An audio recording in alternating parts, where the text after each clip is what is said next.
Magluto na tayo. Tinolang manok.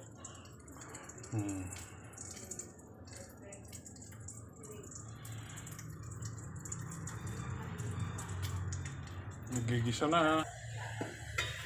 Ayan na yung chicken natin.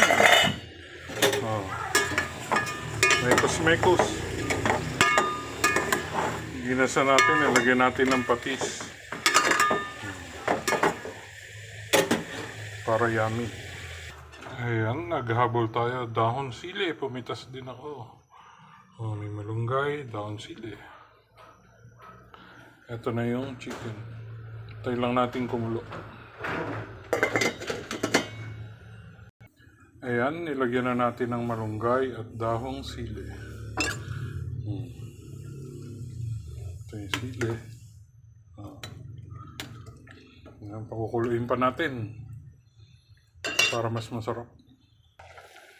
Ayan guys, at luto na ang ating special tinola with malunggay and dahong sili.